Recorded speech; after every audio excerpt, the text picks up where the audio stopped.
Welcome to Brave Healer Productions. It's time to experience what's possible.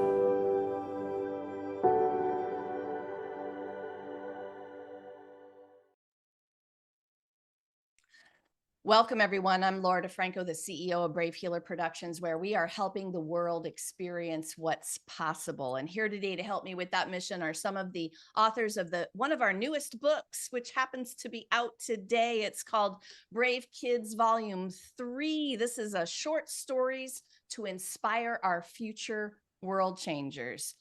The third book in an incredible award-winning series by our lead author, KJ Kashula. So before I introduce Amanda and Susan to you today, I really just want to give Kelly a huge shout out and big, big gratitude. Kelly, you had such a big vision and mission for this book and this series of books, and your community that you have gathered around you, these beautiful co-authors who said, yes, I want to write for kids.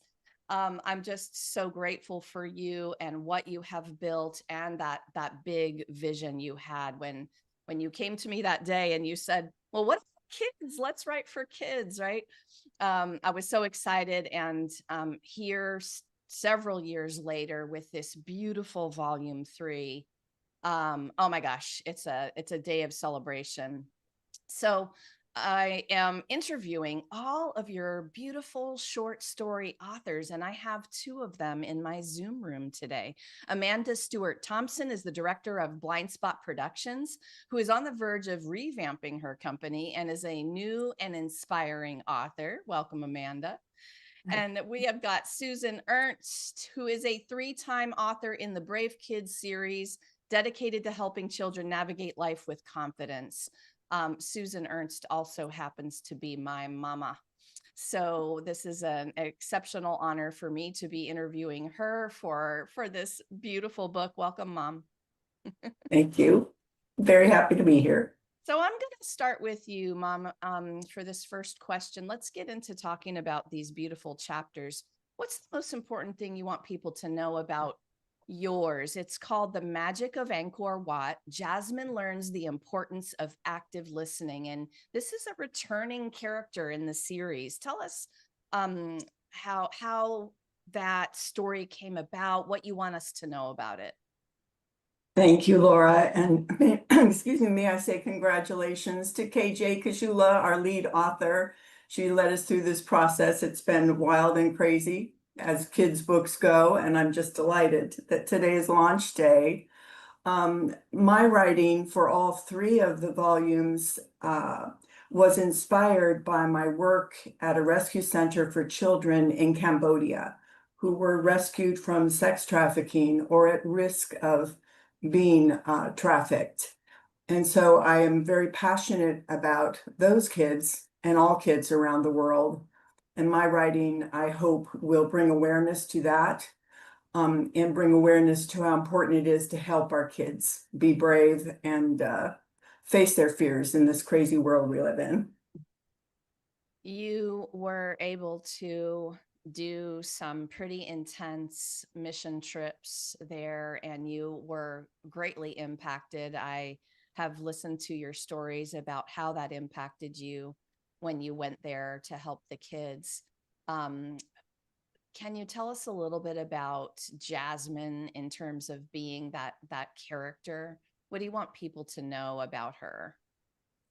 Jasmine is a fictional character, of course. She's in all 3 of my stories. She lives in Cambodia. She lives under extreme poverty and the risk at any time to be sold into trafficking. It's a long story, which I won't go into right now, but it's dire there. And meeting the real Jasmine, or any real Jasmine at that rescue center, broke my heart. And I wanted to come away with stories that would give those children a reason to hope and give those children a way to feel and know that they're loved. Yeah, beautiful. You did an exceptional job with your story, as did all of the co-authors.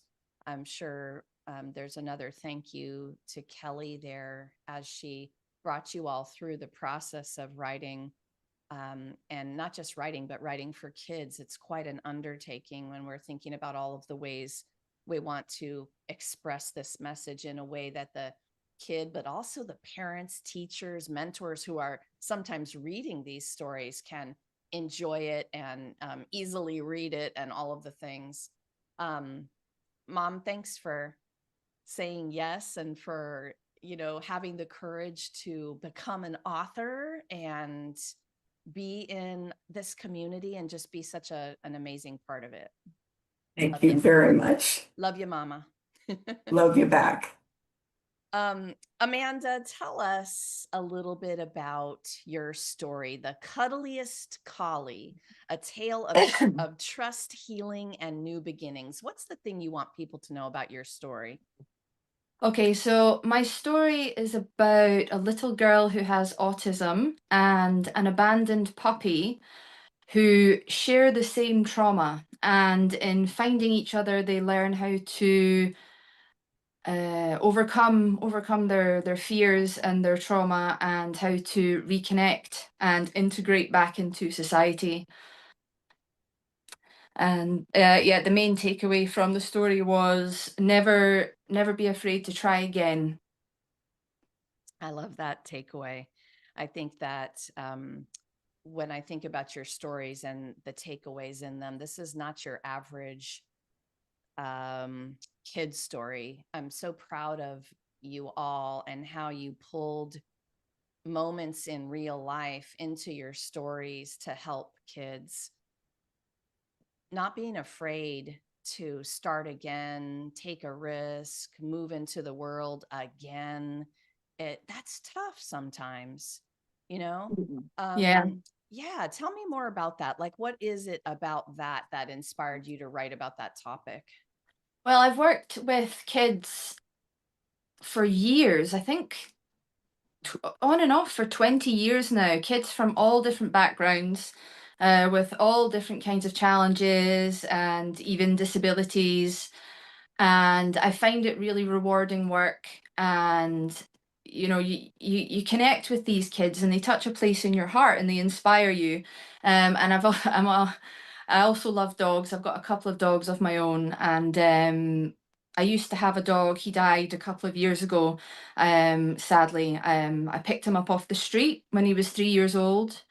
And it just melted my heart because it was obvious he'd been domesticated and then abandoned. I could tell by the way he was behaving that he'd had a home and was used to having an owner and had been abandoned. So I took the memory of him and the life of my new dog Max, and I kind of merged those two dogs together to create the character in the book. And the little girl in the book was inspired by a child I've been teaching English to for about a year now, and yeah, she has some learning difficulties, suspected autism. So yeah, and I came up with this really funny scenario in my head, and I wanted the story to be really light-hearted and humorous and to give the readers a giggle. And yeah, it was inspired by the child concerned and my puppy Max meeting and how they interacted with each other. And I just got this idea in my head and it just snowballed. And I couldn't stop giggling when I was thinking about it, and I just thought I have to write this. I love it. You mentioned to me that you might be able to introduce us to Max. Is now a good time? You want to meet Max? Yes. Okay, 2 seconds. I'll just get him. Okay. While Amanda is getting Max. while she's getting Max. Oh, that was quick. He's ready. Max. Yay. Oh, look Oh, at I don't know that. if you can see him. It's all blurry. Oh, Max. we can see Max. Hi, Max. He's shy. Oh, that's awesome. Thank you, Amanda. Lori, if I can interject there about Max, Amanda, I love the ending of your story where your Max in your story and the little girl hug each other, literally, and the scene that you wrote as they hug each other in instant love and celebration just pinged my heart. I just love that so much. Yeah. You described that so well. And looking at Max, it just cracks me up picturing a little furry dog giving a little kid a hug. But Yeah. it was great. Oh yeah, and I'd just like to state for the record that I did not groom my dog into being like a really cuddly dog. He came to me that way when I picked him up from the breeders, and I was I had him in my arms and I was leaving. They said to me, "Oh, by the way, he likes a cuddle." And I thought they were telling me, give him cuddles because he likes cuddles. But no, no, no. He ever since he was a very small puppy, he just loves cuddles. He will throw himself at people and wrap his arms around them. It's crazy. Oh, Yeah. oh my goodness. Awesome. So yeah, that character just kind of naturally wrote itself. Your story is similar to mine when it comes to small children. I find it amazing their resilience and the resilience of the dog. The dog had gone through this, sad history. The child is challenged with various things, but they have such incredible resilience and they find a way to overcome all of that. Yeah. And that's what I write about in my children's stories for those kids in Cambodia. Same thing. Mm-hmm. Oh yeah, animals are such a powerful tool when it comes to helping all kinds of people heal through different illnesses and different mental health problems. Absolutely. Absolutely, absolutely. In So, fact, go ahead, Laura. so Sorry, I two mean, you seconds. I'm guys are just gonna just get Max back out. you're taking over in such a beautiful way. I love it. I'm going to move us on a little bit because I think what I want some of our listeners to understand is that it takes something to write for kids. And so I'll give both of you one more thank you for not just saying yes to this project, but for taking that challenge on and learning how to do that and doing it in such a beautiful way. Amanda, how are you feeling about writing for kids? What has that meant for you personally? I really enjoyed it. I've never written anything for children before. Well, this is my first piece of professionally published writing. I've written constantly since I was 7 years old. I wrote my first short story when I was 7 years old, and I suppose that was for kids in hindsight. And I've, ever since then, it's been creative writing, screenplays, stage plays, poetry, prose, all different kinds of things. But yeah, this is the first piece of professionally published piece of writing that I've done. And I think writing for children is a good place to start. Because you take a small idea and you build upon that and you keep it quite, I don't know if simple is the right word, but it's not as complex as writing for adults. I really enjoyed it because my story is quite lighthearted and sweet and fun. So yeah, I loved it. It was great. Well, congratulations on being published, and you guys, oh my gosh, this gorgeous book. There's so many things that you're going to enjoy, secrets inside that I won't divulge right this moment. Mom, how has it been for you writing for kids? Now you've been in these 3 of the series. What has this meant for you personally? It's meant everything. I've never had so much fun. But I think what's interesting about writing for children is that one of our tasks as a writer is to determine who our ideal reader is. And in the case of writing for a child, my ideal, child reading this book might be a little Jasmine of say about 9 years old. But it's very likely that her mom might be reading the story to her, or her grandma, or her grandpa. And so when we're writing for children, I'm always keeping it in the back of my head that this has got to resonate with the adult. And it's also likely that it's the adult that's going to buy that book. And so I want the adult to really understand why I wrote it and why I think it's important that they have that book in their hands to read to their children. Yes, that's what I love. One of the things I love the most about these books is you adults are going to get just as much out of it reading these stories. You're going to love these stories, and you might resonate. Your inner child might resonate deeply with some of these stories. These aren't just anybody coming in to author these stories. These are people with expertise. They're people with life experience and wisdom, and they've chosen topics that are very meaningful to them. So when you guys come through our books and look at those table of contents and understand just who's stepping up to the table to write these, you'll see it immediately. All right, Mom. Yeah, I think the best children's stories, you know, I always get that when I'm watching a Disney movie, is there's a lot of subtle adult humor or subcontext in there that only adults will pick up on, you know, and then Absolutely. yeah. Yes, I So love them. Those are the best, right? yeah. Yes. And you're sitting in a kid's movie laughing out loud and like, oh my gosh, yeah, I love that. That is the best. Okay, ladies, I have one more question for both of you. Mom, I'm going to start with you. If you could talk to the younger you, what would your message of encouragement be to her? Any age, no rules.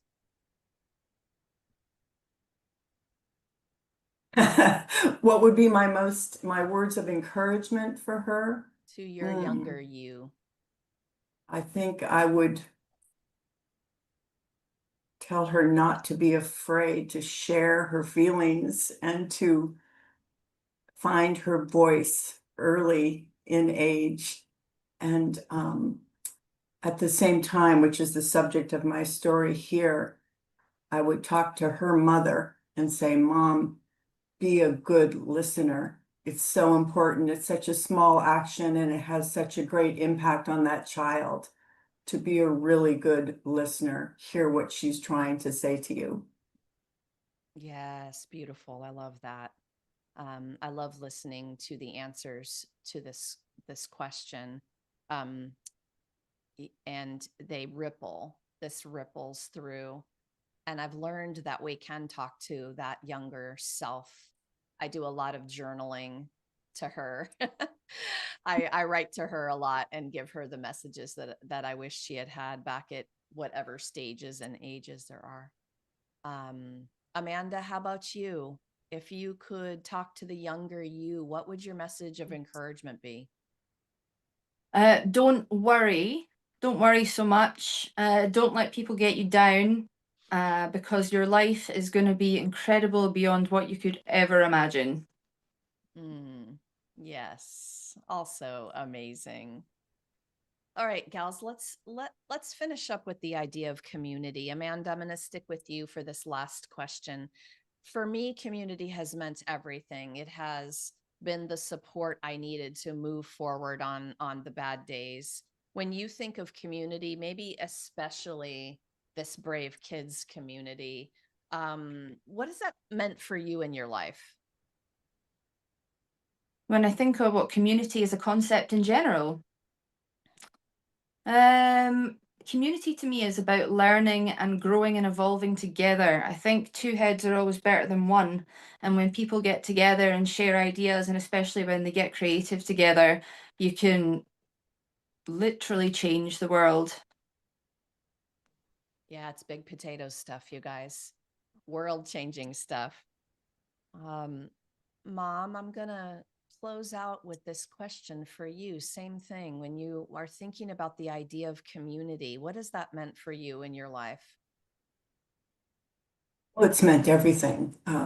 Obviously, I can't imagine not having a community around me, be it my circle of friends or folks that I work with or whatever. What comes to mind right now is that when you take a look at this book, there are 20 plus authors in here. We all became a community together writing this book. And all along the process of writing it, we shared with each other. We read each other's chapters for each other. We joked with each other. It's been the most incredible community that I did not have before I started writing children's books. So I'm so grateful for that. Makes me smile. It's an incredible community. Mom, Susan Ernst and Amanda Thompson, thank you so much for what you do in the world. And thank you for being here today to share it with everyone. Thank you, ladies. Yeah, thank you. Thank you for your time. Thank you for having me. Thank you, Laura. So thanks for being a great publisher. Yahoo! Yeah, very, very meticulous and very efficient. Yes. Oh, thank you. Thank you, guys. This is way more than a book.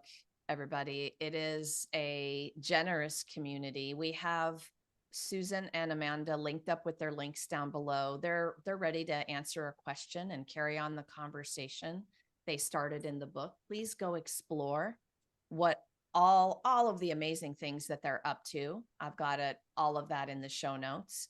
And of course, we hope you hop over to Amazon and grab your copy of this gorgeous book today. What a gift to a kid you know, or their grandparent or parent or teacher or mentor. This is going to make an incredible gift for the kids that you love. So hop on over. I've got the link below for the book. Lastly, today, everyone, remember, your words will change the world when you're brave enough to share them. So it is time to be brave. See you next time, everyone. Right. Thank you.